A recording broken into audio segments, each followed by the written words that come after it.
I watched through my laptop screen from my office in Denver, logged into Dad's home security camera system that he didn't know I could access.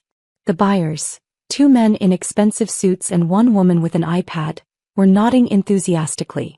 "We're ready to move forward," the woman said. "Our development group has already scheduled groundbreaking for next month. Solar farm infrastructure. We've got state incentives lined up." Mom appeared with a contract folder. "We just need signatures and a $50,000 deposit today. The rest at closing in 3 weeks." My phone rang. The caller ID showed a Washington, D.C. area code. "Ms. Rebecca Zhao?" "Speaking. This is Martin Castellano from the Bureau of Land Management, Nevada District Office. We've been alerted to a potential land sale involving Section 16, Township 19 South, Range 56 East. Are you aware that property is currently under active federal mineral claim?" "I am aware," I said, pulling up my own files. "I filed those claims in 2019. Gold, silver, and rare earth elements." "Then you're also aware that your parents just attempted to sell surface rights to that property to a solar development company?" I suspected they might try something like this. I didn't realize they'd actually found buyers. Pause. "Ms. Zhao, those buyers just deposited $150,000 into an escrow account for 3 separate parcels, all of which are encumbered by your active mining claims. Your parents represented the land as unrestricted for development." "It's not unrestricted. I have active exploration permits and exclusive mineral rights through 2034. Any surface development requires my written consent as the claim holder." "Exactly. Which means those deposits are going to require legal counsel to sort out. I'm calling to verify you did not authorize this sale." "I absolutely did not. I'll send you documentation within the hour." Through the laptop screen I watched the buyers writing checks. Dad was beaming. Mom was already talking about how they'd finally get some return on my wasteland. I pulled out my phone and called my attorney. The BLM injunction arrived 4 days later, hand-delivered by a federal marshal to my parents' house. I wasn't there for that, but Mom called me immediately, her voice shrill with panic. "Rebecca, the government is saying we can't sell the Nevada property.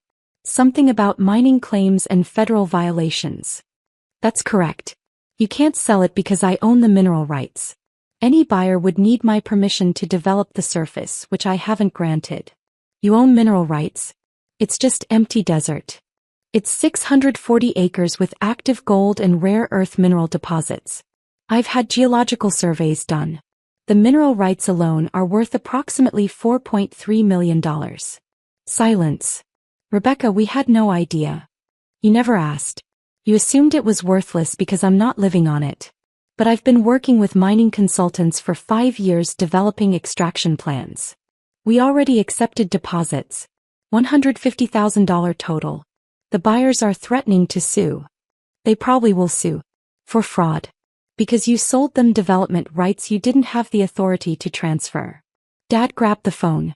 "Rebecca, you're being unreasonable. It's just dirt. We're your parents. We should be able to make decisions about family assets." "It's not a family asset. It's my asset. I purchased it with my own money in 2018. I filed the mineral claims in 2019. I've paid all fees and maintained active exploration status. You have zero legal authority over it. You never told us it was valuable. I told you in 2020 that I'd found promising mineral samples. You laughed and said I was playing prospector and wasting money on worthless rocks. I stopped sharing information after that." Through my office window I could see the Rocky Mountains. 600 miles away, my parents were realizing their casual dismissal of my work had just cost them $150,000 in fraudulent deposits. "What do we do?" Mom's voice was small now, scared. "You get a lawyer. You return the deposits. You apologize to the buyers.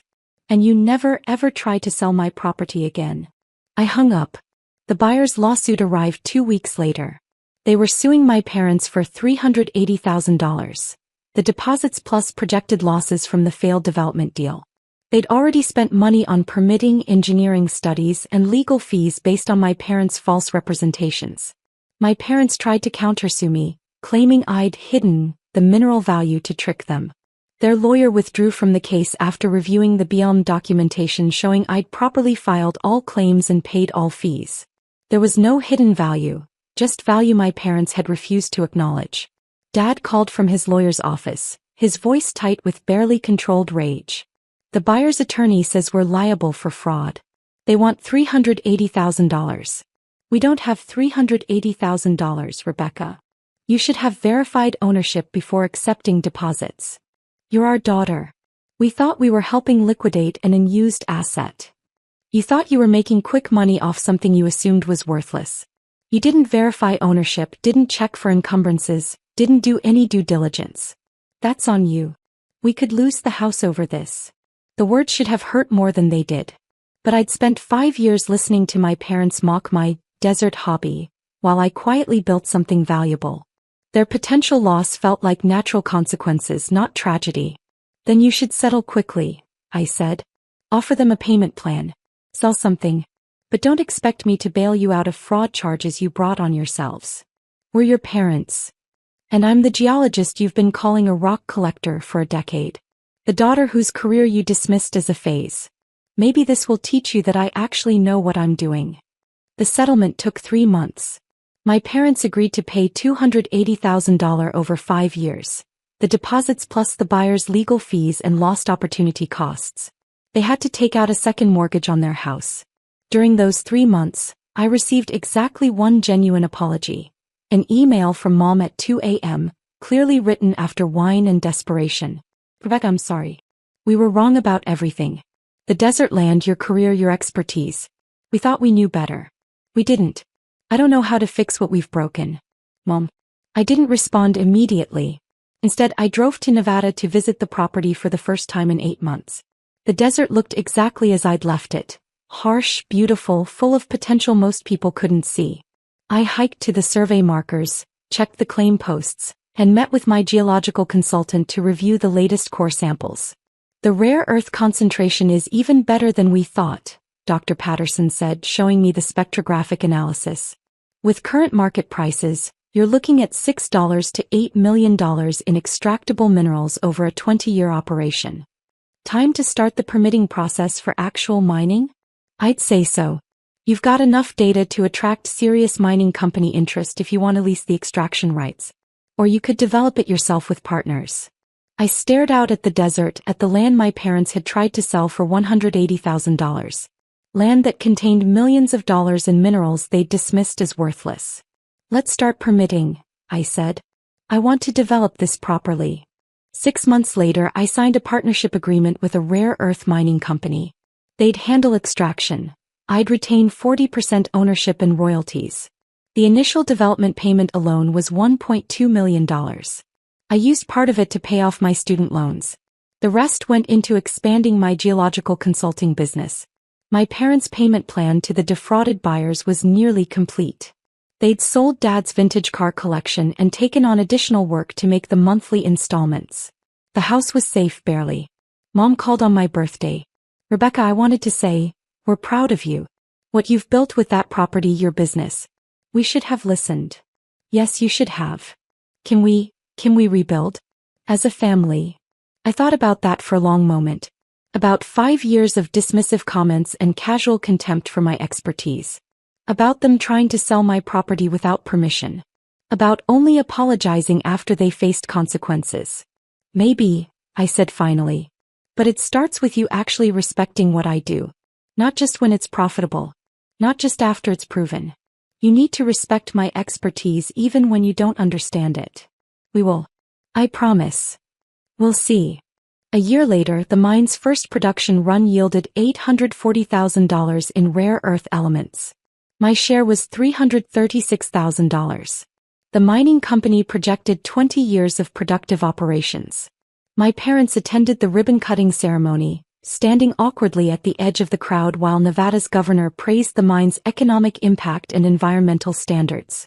Afterward, Dad approached me, his expression cautious. Rebecca, I need to say something. I was wrong. Not just about the property, about you. I spent your whole life thinking I knew better and I was wrong. Yes, you were. Can you forgive us? I looked at the mine operations behind us, at the trucks and equipment extracting value from land they'd called worthless. I'm working on it. But Dad, you tried to sell my property to cover what you thought was my failure. That's not something I can just forget. I know. His voice cracked. We know. We're trying to do better. Then keep trying. And maybe in a few more years, we'll be able to rebuild something that looks like family. He nodded and walked away. Mom followed him to their car, both of them diminished somehow, smaller than I remembered. I stayed at the mine until sunset, watching the first day's operations wind down. The desert stretched endlessly in every direction, hiding wealth and potential under apparent emptiness. My parents had seen worthless land. The buyers had seen development opportunity. But I'd seen what was actually there: minerals, value, and the long-term patience to extract it properly. The BLM officer who'd first called me approached with a handshake. "Congratulations, Ms. Xiao. You've built something impressive here." "Thank you. I just knew what I had and refused to let anyone take it." "That's harder than it sounds when it's family trying to take it." "Yes," I agreed. "But some things are worth fighting for even when it costs you everything else." I drove back to Denver that night, leaving the mine behind but carrying the knowledge that I'd protected what mattered. The land, the minerals, and, most importantly, my right to control my own expertise and assets. My parents had tried to sell what they didn't understand. I'd fought to keep what I'd built. And in the end, the desert had proven me right.